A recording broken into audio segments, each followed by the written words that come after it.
Good afternoon. I hope everybody had a good, very fast lunch and everything. So we're going to talk to you today about community meetings, best practices, give you a couple case studies on some schools that we've been involved with, and hopefully you'll have some great takeaways for your own projects.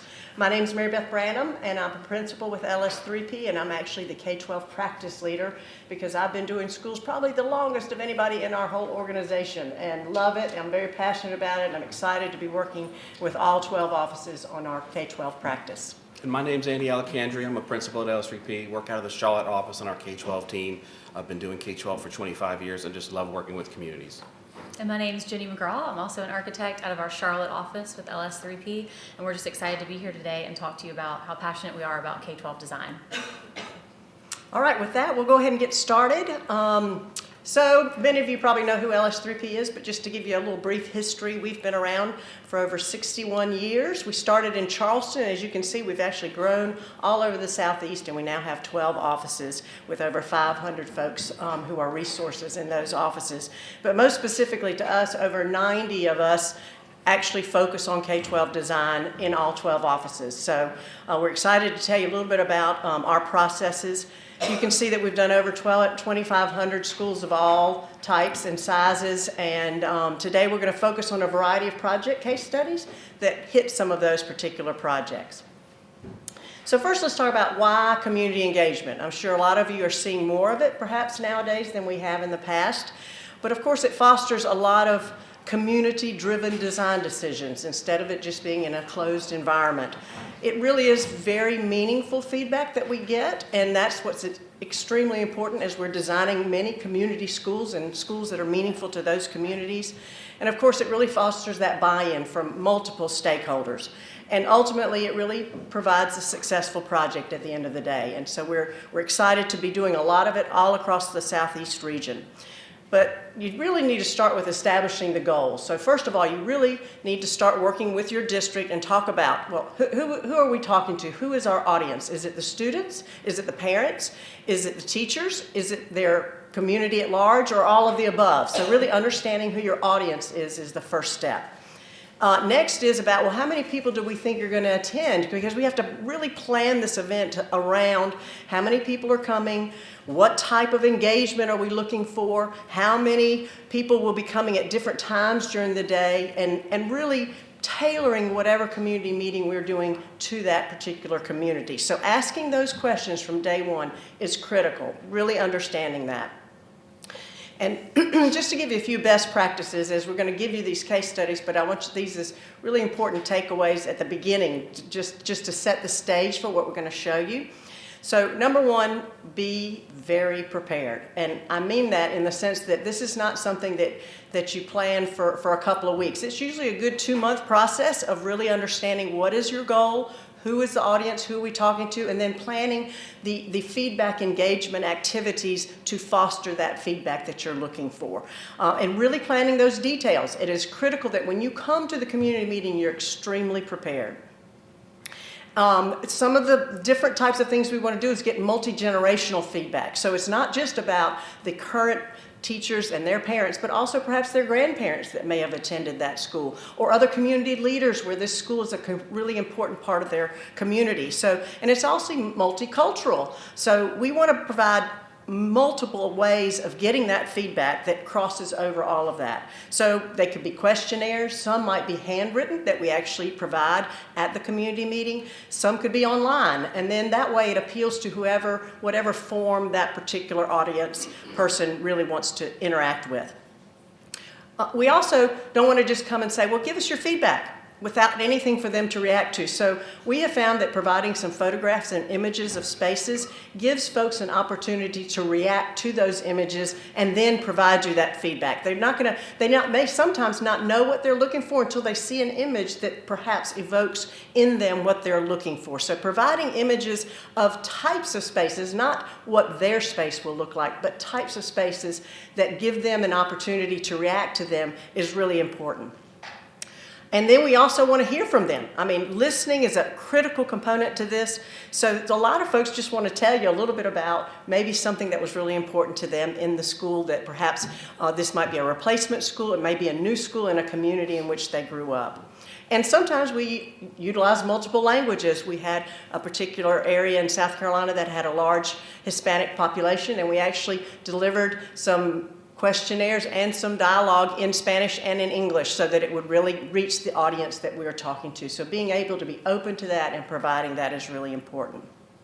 And again, as I mentioned, being great listeners is super key. And we want to ask folks when they're interacting with these activities that we'll show you in a minute, to ask them why. Why does that image speak to you? If you don't hear the why behind the sticker that might be put on an image, you're not gaining exactly why that person is feeling that particular thing. So really interacting and asking why. And then capturing that event. We want to be sure that once we've done this event, that we capture and glean all this wonderful feedback into a collective booklet that we can use as a basis for design as we're moving forward, so that the district themselves has a booklet that they can refer back to that shows that they've really involved their community.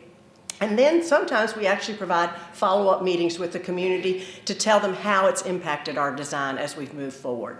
So all of those are kind of best practices for success. We're going to highlight 3 projects today that I think give a variety of different things. We're only going to highlight a couple of feedback activities for each of the schools to give you a sampling of some of the key issues for that particular project and what we saw in terms of feedback. So we're going to talk about an early college that actually is on a college campus. That one only went through advanced planning, so each of these also have a little bit different stage of completion. Then we're going to hit Sunset Park Elementary, which actually is in South Carolina. So know that we use this across the entire region. This is not just for North Carolina. We've applied this in South Carolina and other areas. And that one is talking a little bit about community use spaces and whatnot, and that's under construction right now. And then we're going to kind of conclude with West Charlotte High School, which is actually completed, and you'll be able to actually see the final design and how some of the community input was inputted. So we're excited to get started. We'll probably just wait and have questions at the end, unless you just feel so compelled that you really want to ask your questions. We don't want to stop you from that because we feel like this is an interactive session as well. So I'd like to begin with Isaac Bear Early College, which is in Wilmington, and it's with New Hanover County Schools. And again, this is an early college, and so what was really unique about it is that it's located on the UNCW campus. So imagine that to begin with, it was already a bit complex in terms of stakeholders in that it involved New Hanover County Schools, UNCW folks from the campus themselves, as well as the Isaac Bear students and their teachers and faculty. So in this particular scenario, you can see in the yellow there that is where they actually have an existing smaller school that is in existence right now.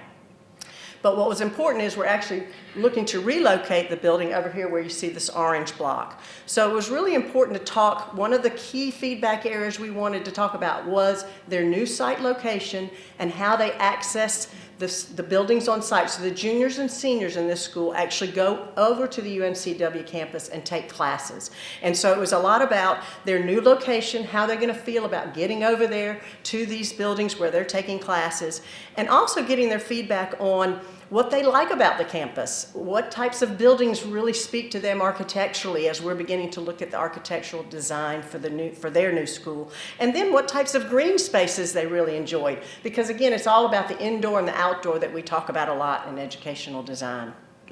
So to create the activity, we created a particular thing called Campus Connections. So we had a site plan where we actually had the entire site with all of the buildings where the academic buildings were highlighted. And we asked them to do 3 activities. One of the things that I think is real important is that you may only have about 7 to 10 minutes with a group at a time interacting with that activity. So you need to get as much quick input as you can in order to glean as much information. So it's not like you have an hour to spend at each of these activities. When you have, say, 5 or 6 activities, you need to be able to make them quick activities and ones that are meaningful and that they enjoy interacting with. So activity and interacting with it is another key kind of driver for creating these engagement activities. So we had some various pins that they could use. So we had red pins and string where they could actually put the red pin on their new campus building and then kind of show where their travel distance would go to their new academic buildings where they normally take classes. And then we had yellow pins where they could actually highlight their favorite buildings, and we would document that. And then green, of course, for green space, where they enjoyed hanging out between classes. So here you can see some of the images from that activity. And what I love to see is that sometimes it's an individual interacting with that activity, as you see this young person right here in the middle, or it could be a group of these young guys over here that are together kind of talking about it. Again, it's all about that connectivity and talking to each other and interacting with them. So what we want to do is create this engagement activity that gets them excited about coming on over. Now imagine for Isaac Bear, what we had was we divided it into 9th grade all came at one time, 10th grade came at one time, 11th grade, and then 12th grade. And we had about 100 students in each grouping. So we actually divided them into, we gave them a color and said, go to that station first, go to this. So you were divided because you can imagine they'd all want to maybe go to the same engagement activity at the same time. So you also have to think strategy about, that's back to the number of people interacting and how you best engage them. So we had that activity set up and we got a lot of great feedback from them. And then it's about documenting the activity. So not only with the photographs that you just saw, but also we have questionnaires I mentioned earlier. And then what we want to do is pull all of that together into a booklet or some form of documentation that I mentioned earlier. So you can see that they talked about several campus buildings, the main library and the education building that they loved very much. Again, documenting that and looking at those images and making sure that as we're designing the new school that it has some of what we've gotten in terms of their feedback. And then we also created word clouds of some of the key issues that they felt were important. The second area that we felt was really important for this particular one, and again, they're usually 5 or 6, but we're highlighting 2 for each of these, was that of the 400 students, 200 of the freshmen and sophomores stay at the school all day long, and they're getting kind of prepared to go out into the UNCW campus, which is what the juniors and seniors do. So 200 students go out into the campus all day long, but they come back at certain intervals, like for dining or for between classes for studying. So imagine that you're really designing a school for 200 all day long, but you have to have some large gathering spaces for all 400 students at one time. So it was real important that one of the things we asked about was, well, what would you like that large gathering space to feel like and to look like, and what kinds of ways would you utilize that space? So that was called coming together, basically, because all the 400 students were coming together at one time. Again, all of these are kind of similar in format, but tailored to this particular questions and feedback that we needed. So you can see at this particular one, again, this is part of the planning. We actually do these little exercises where we actually put together how the stations and activities might be set up. So we're super prepared. When we go into that gymnasium or wherever we're setting it up, we've got to go straight to set up and we know exactly what we're doing. So again, that's that preparedness. So in this particular instance, we had images of various large gathering spaces, and we asked them to use 2 orange stickers, only 2. So you can see we have a variety of images, but they have to then pick the top 2 images, and either they could put 2 stickers on one image, or they could divide it into 2 images that they really liked. Again, quick ways of getting feedback. But as they're doing that, we're also asking, but now tell me, why do you like that space? What is it about that space that's engaging to you? And because we're not going to replicate the space in the image, it's about creating their space, but so the why behind it is what we do as designers, is design around their why, not around another space that we've designed like it. So just to get it there. So you can see here's some of the interactivity of the students, and they're really engaged. I love seeing, we talked about, you can have their parents and the teachers coming, but when the students are really engaged and they're giving you their feedback, it's much like what the keynote person said. They tell you a lot of stuff, the kids do, and then you really get honest, complete feedback. So we had a lot of great engagement during the process, and then again documented the activity. And in this scenario, the way we documented it was to actually count which image had the most orange stickers. So it's pretty elementary in terms of trying to figure it out, but that kind of led us to certain conclusions. What's the top choices? Which in this particular case were open study lounge areas, open spaces where they could come back and do their homework, open commons areas, and multi-level connectivity. They knew there'd be a two-story solution probably for the campus, and they wanted that interconnectivity between floors. So that was the real takeaway. Now, in terms of how it informed the design, those two particular activities, this particular one has just gone through advanced planning. They're still awaiting funding, but it still led us to some initial very clear concepts. And if you can see in the purple there, that area is their dining area, their gathering hub. They're kind of the heartbeat of the school, became the real impetus for that coming together and gathering space, which also looked outside into space that they could gather outside as well. And then that campus connectivity there's a bridge that connects over to the UNCW campus, and we've created since then some models and things, and we're poised and ready to begin the design process once that funding comes through. So with that, I'm going to turn it over to Miss Jenny here for the next case study. Thank you. Yeah, so the next case study we'll talk through is Sunset Park Center for Accelerated Studies. And this is a new elementary school located in Rock Hill, South Carolina. And this is actually an on-site replacement. They have an existing school that's on the site. We'll build a new school next door, and then the students will move in, and then that will be demolished. And historically, it is a community school. It's a neighborhood school. It's been there for over 7 decades. And so there is a big alumni group. There's a neighborhood and community that's built around this school site. Another interesting piece to this project is that the city of Rock Hill is developing a regional sports complex that's in very close proximity on site to this school. And so having that connectivity between this school environment and that sports complex was important to the community.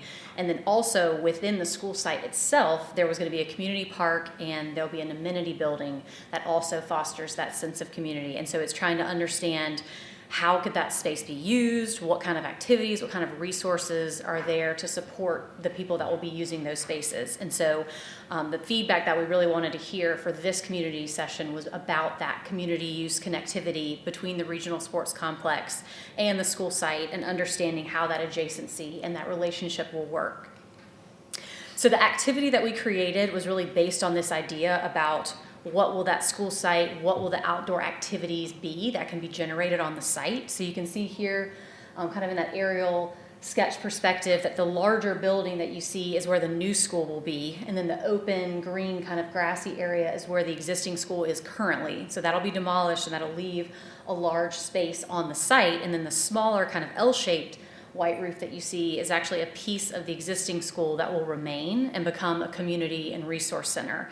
And so you have a resource and a community building that's sort of on one end of the site, you have the new school on the other, and then you have this large green space between that's really open for opportunities of what that could be. And so there were options like adding on to the idea of the regional sports complex nearby of outdoor fitness. You could have exercise equipment, you could have fitness trails, walking paths, you could have little small areas to stop and sit under a covered patio or picnic tables, the idea of community gardens or sundials or designs within kind of a winding path, potentially even play fields or additional play space next to some of the playgrounds that will be there for the elementary school. So there are lots of ideas of what those outdoor spaces could be. And so what we were really hoping to get through this engagement activity was feedback of how people would like to see that space be used and designed. And so this one was also one that was a physical site model that was brought to the event. This particular community engagement session was after school hours around 5:30, and it was students were invited to come with their parents, but it was also open to the community, and that was just how the school district wanted the meeting to be set up. And so in this particular activity, you can see we have the actual imagery that we showed on the previous slide of what an outdoor walking trail could be, community gardens, fitness centers, and within that kind of trail, they were actually printed on little foam core blocks that were to scale that people could actually place on the site in the green space and say, oh, what if we put the gardens here? Or what if we put the walking trail here? And kind of start to place those components and see how that starts to fill up the outdoor space between that community building and the new school. And again, it was great discussion to have with people of, oh, why'd you put that there? Or why did you think that adjacency was important to have this near parking or this near the school, and how people could interact with those activities. So really those discussions about what came out of those blocks and the site model were really helpful. Again, we wanted to document the activity, so understand how this will be used in the future of the design of the school. Currently, the new school is being constructed right now, and then the old school will be demolished, and so the design of this site area is actually still under design now. So we're taking some of this feedback and using it to design that outdoor space currently. So some of the interesting things that came out of it is that some people didn't know the full extent of the development that the city was planning on doing with the sports complex. It was just informing the public of what was going on, that, hey, this is something that's coming and it will be near the site. And then just understanding that what was important of those outdoor activities. So some that rose to the top were about the fitness trail and the fitness stations. So I think that connectivity to the future sports complex was really important. And then also having some small shelters, some seating, perhaps saving some of the brick from the existing building and then creating some brick pavers that are part of the winding path and the nature trail kind of pathways in that green space that could be used in the design of this. So again, we took photographs, we captured what people were saying, and we put it into a report, and that way we have it documented to help inform the design of that outdoor piece. So the second activity that we focused on was about fostering a nurturing environment and enhanced learning. So the existing school served about 620 students, and it was built in 1954, and this new school will actually have enrollment growth. And so the new school is sized for about 930 students, still pre-K through 5th, but they'll have more students in the space, but they still want it to have that same neighborhood, welcoming, inviting feel, even though it's going to be a larger building and larger, more students to accommodate. And so really we wanted to understand, how can we create a nurturing environment and have it be, enhancing the learning environment for students where they still feel welcome, they still feel part of kind of a smaller team and a smaller community within a larger school. And so this activity was about environment and learning. So similar, we had some imagery printed on boards, but again, this was tailored to the specific feedback that we wanted. So one of the section of boards with the imagery was about a nurturing environment specifically. And so everyone was given 3 dots to place on the images that best supported that student achievement. Where would they feel the most nurtured in that environment within that imagery? And then the other set of boards was about enhanced learning and thinking about the ways the building could be a teaching tool, kind of exposing what's behind the walls and having the students really be engaged with their physical space. And so that was where they were able to place 3 dots similarly on those images and decide which images they liked the best and how that could support their learning. So you can see where they're kind of interacting with the boards or asking them questions. Why did you place that there? Why did you like that? Understand what was important to them about these spaces. And you can see we also documented just a great quick way to say, okay, well, we have this many votes, so this rises to the top, this many votes, and we can kind of get a sense of what people liked, again, about the space, not to recreate it, but to understand what about it they enjoyed. And we were commenting that after the keynote this morning, it's so interesting that outdoor learning rose to the top. And I think we all were saying similarly, when you feel overwhelmed or when you want to reset, that you want to be outdoors, you want to have that reminder of the outdoors. So that connection through natural light and even some bringing in some colors and textures into the school is something great to keep in mind. So that came up to the top as far as nurturing environment, as well as reading nooks. So it's almost like you want to go outside and you also want to create your safe space, like she showed imagery of the students doing as well. And then as far as enhanced learning, some of the most votes were outdoor graphics and numbers in nature, height measurements, letters and colors, again, just bringing the scale and the size of the building to the actual users, understanding their age level and what they're excited about, and breaking things down so that they understand kind of what kind of school they're in and why they're excited to go to school.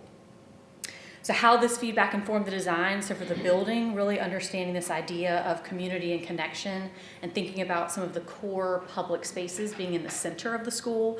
So really the heart of the media center, dining, administration, areas where more students can gather at one time in the center, and then having the idea of neighborhoods as a cluster of a few classrooms that are together off of this main kind of spine of the school.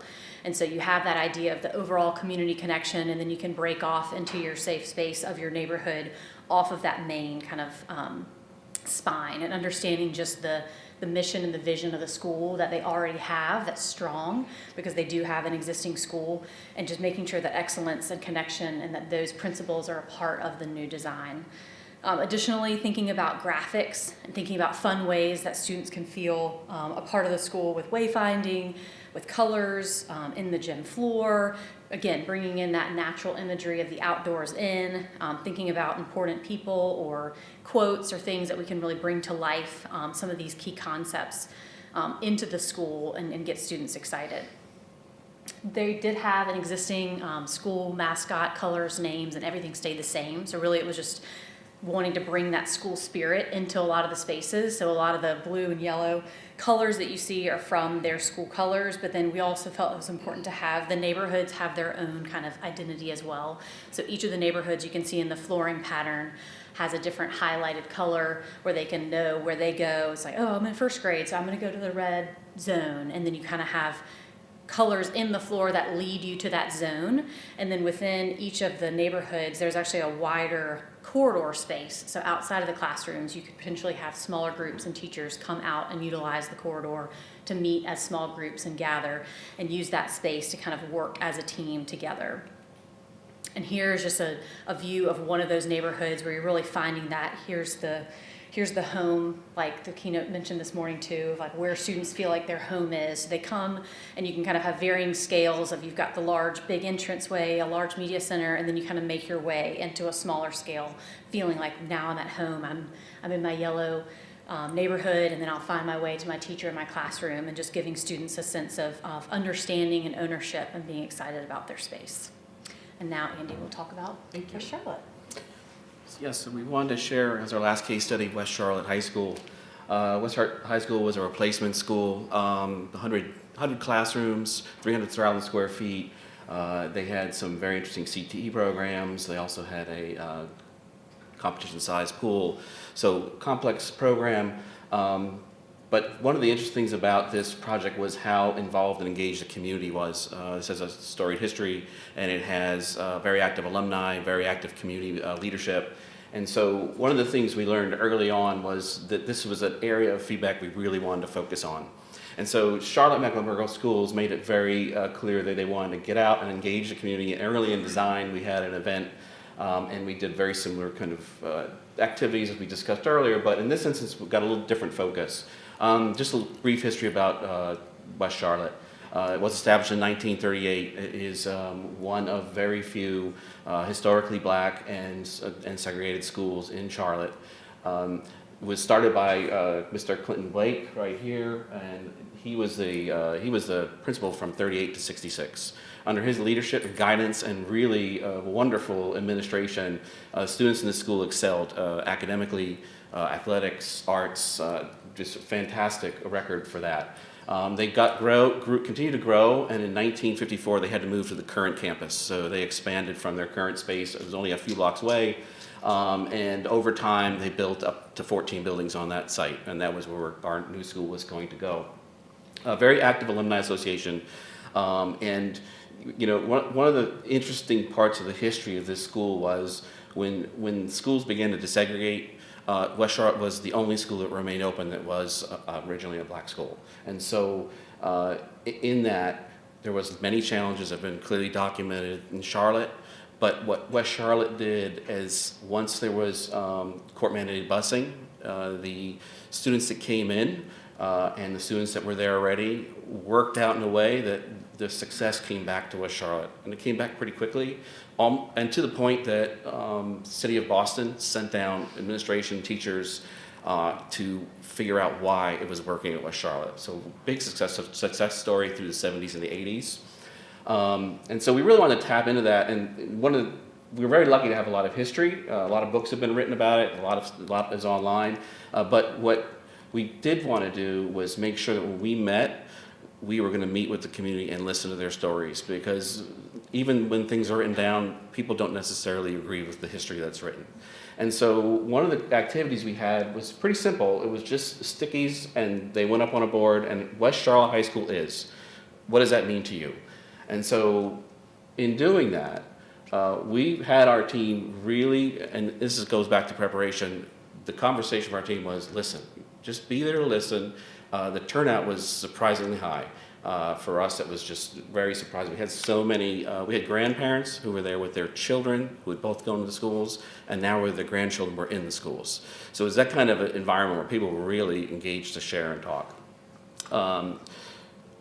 So we had the pinups, and what we learned was a lot about what really hit the heartstrings of folks, what was really important. We heard a lot about the legacy and the history, but it was the dialogue that took place that was really engaging. And we took all of that and coordinated it with surveys we did. And the surveys allowed for a lot more expression about what the school meant or what the school could be. And once again, photographs of the event so that it was real, putting that together into a report, and then having that to help inspire the design, but also have that record for Charlotte-Mecklenburg schools. Here's some of the ways feedback informed the design. So from just the little sticky notes, simple word cloud, but these are the things that started to really pop up. And I think, historic, legacy, heritage, we expected that, but there's some of those other items in there, whether it's that focus on family, or the school was unique. And this came from the students as much as the alumni and anyone else that we met. We took that word cloud and started using it through our digital graphics throughout the school, so that line represents what we learned day one. In speaking with folks, they shared a lot about the artifacts or the buildings that we would have never known if we hadn't met with them. And so part of our process was taking what we learned then and then creating a subcommittee, it's an artifacts committee that we worked without through design to try to identify, focus, find all these things and make sure they found a home and a place that was prominent in the new school. And then when you get into things like trophies, just thousands of trophies, and where are we going to find space for those? And that we had those discussions all the way through construction. One of the concerns we heard was in 1954 when they moved, they unfortunately lost a lot of their trophies, and there were alumni that still remembered that moment and wanted to make sure that wasn't never going to happen again.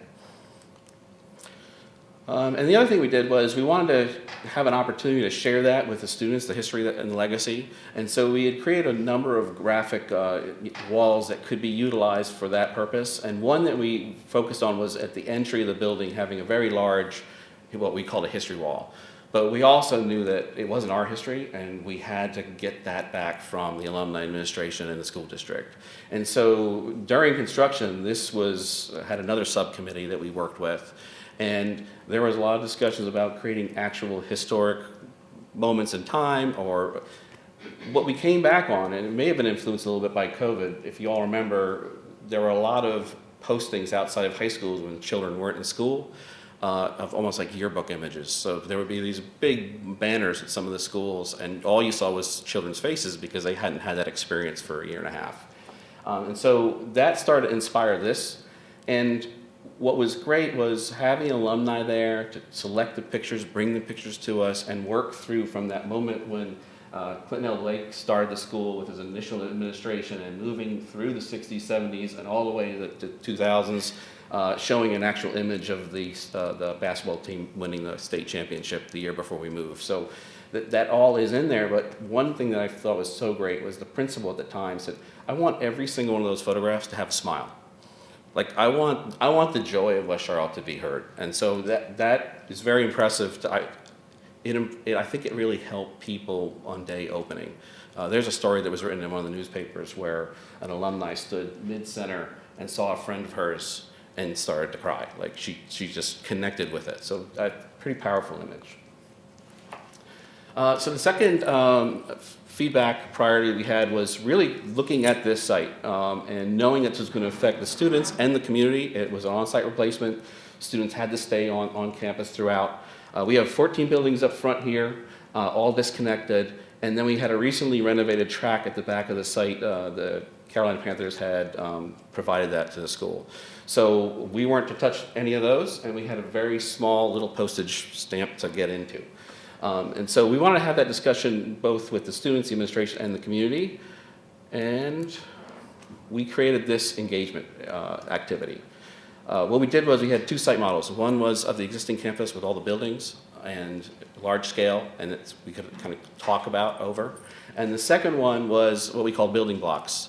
So we showed that little area, and we provided little blocks that were in scale to the actual sizes of our cafeteria, our gym, our classroom wings.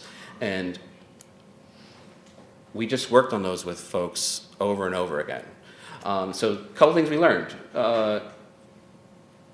A lot of these people were very good designers because a lot of the final designs started to have patterns that we're building. And the patterns really had a lot to do with creating private space for the students in their classrooms and getting them off the road, having all of our athletics facilities coordinated back to the football stadium, and bringing things like the theater up forward so that the community could use those more often.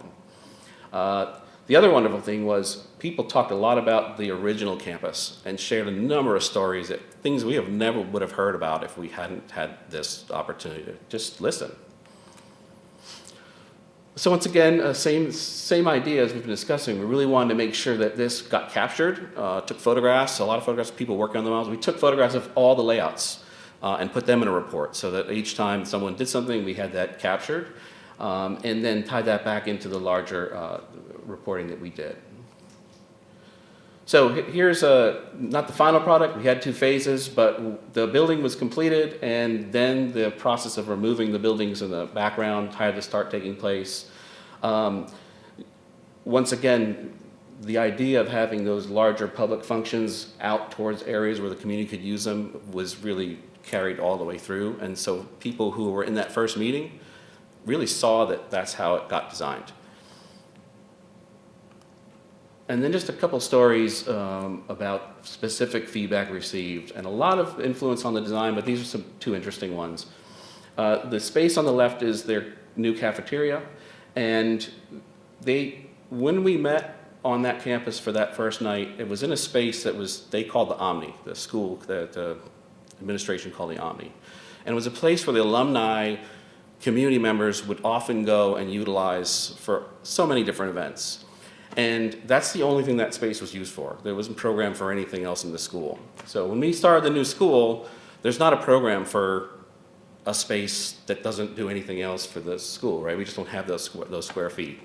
So we really considered how we would rethink their cafeteria and create a bi-level cafeteria. So basically what we have down here is that lower portion and then a secondary, almost cafe space. A lot of times it's used by upperclassmen, seniors and juniors, but it is super active from the community. People are using that all the time. I mean, weekly people are in that space. And the other interesting thing about that picture is those flags that you see were in the Omni, the original Omni. They were older and dingier, but they were up on the ceiling. And they represented when the school became International Baccalaureate Language Academy in 2005. The administration chose that whenever a student came from another country, they would raise a flag and do a ceremony. And so all those flags represented that history. Would not have known that if we didn't have that opportunity to just stay in that room and listen. And so we made sure that those came over into the new space. Donations came in and provided us opportunity to get new flags. Also provided an opportunity for the students to do research on all those flags to make sure that we got them captured and brought over into the new school. So another chance to work both with students, the community, the alumni.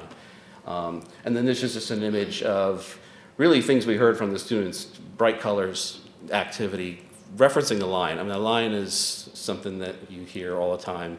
The alumni, I think it's Lion Pride nationwide. I mean, it's constant in everything they discuss. And then there's a little space there which we created throughout the building. That's a rocking chair you can see was painted with the history of West Charlotte. Different schools in the county had these rocking chairs, and they used them to kind of paint their story. And so those spaces happened throughout the school. I think the big thing we learned was there was a lot of skepticism from the alumni and parents and grandparents, because Mecklenburg County has grown so quickly and so many schools were built and so many schools were renovated, and it took a while for this one to get on that list. That first night when we met, many folks were just there to say, we don't think this is going to happen. And just to have us, our contractor partners, our consultants, and CMS there to say, this is real, and that's why we're here today to talk about it. I think that meant a lot to everyone we met. So building trust from day one by listening. So I think you've seen that really, Andy summarized it so well to show that it is about that building of trust and listening that's so important to schools and their communities and how important they are. So with that, we'd like to, I don't know how we're doing on time, but we'd love to open it up to any questions that y'all have. Or stories you want to share with us about other community meetings. Yes, ma'am. Question about Sunset Park. How was your participation in the community? It always varies. And I would say that they wanted a little bit more participation, but it really was a good number of folks. I can't tell you exactly how many, but we do like to try to, again, back to timing, is to plan it for after school so that parents have time to either pick up their children, take them home, and come after work and that sort of thing. So understanding the timing of it was real important. So I think a lot of times, like when we were at West Charlotte, really significant number of people turned out, and we knew it, and it was a very large space that we held it in because we hoped and expected that. I think we still had a really great turnout at Sunset Park, but probably not quite as many as maybe people had hoped. But there's constantly ways that we're still trying to engage their community and make sure as it's under construction and getting them excited about the new school. Any other questions? Andy, I just want to make sure you did not lose any more trophies, correct? No. Just want to be sure that we have not lost any more trophies, which Andy says he has not We lost won. any more trophies. Have you all been in a situation to where the vision that you received from the community differed from that from the administration? And if so, how did you navigate that, or has there been any conflict with that in your experience? I don't think that we've ever had it where it differs. I think that, if anything, that's what these are for, is to hear what the vision is from the folks that you are really designing the school for. So it may have been that it was different from what the administration thought the vision might be, but never that I can recall, was there ever a conflict of, no, that can't be part of the vision. It's always been very much embraced and utilized as part of the design. Anybody else? Yes, ma'am. We have a little microphone, by the way, coming around. Thank you. So you all have very, very vast experience in this particular field, which is remarkable, and we thank you for your contribution. What, in your experience over the years, have you found most helpful and engaging when you're having issues getting people to the table? Well, again, I think one of the ways that we do that, if someone's not comfortable showing up at a community meeting, because it takes time and it takes you away, is that we do put these questionnaires online. And sometimes, like during COVID, we had a different one we didn't highlight today. It was all during COVID. We did it all online. We had all kinds of ways of communicating. We did a virtual Zoom meeting at that time with the community, and they participated. They could ask questions. But we also left questionnaires out front of the school so they could go by and pick one up if they wanted to. So I think in addition to this engagement, it is about how do you reach them. We can create special websites, for instance, for people to give their info on as well. So I think it's about those multiple ways of reaching out to folks that we find is successful. And those are also incorporated as we showed you. I will say that the more active the district is in getting that messaging out, that's when it's very successful. Getting that through the students, through their parents, and then using social media has been more successful, and it really depends on that intention of the district. Mm-hmm. Anybody else? Okay, well, thank y'all so much for coming. We appreciate it, and hopefully you go out into your communities and engage.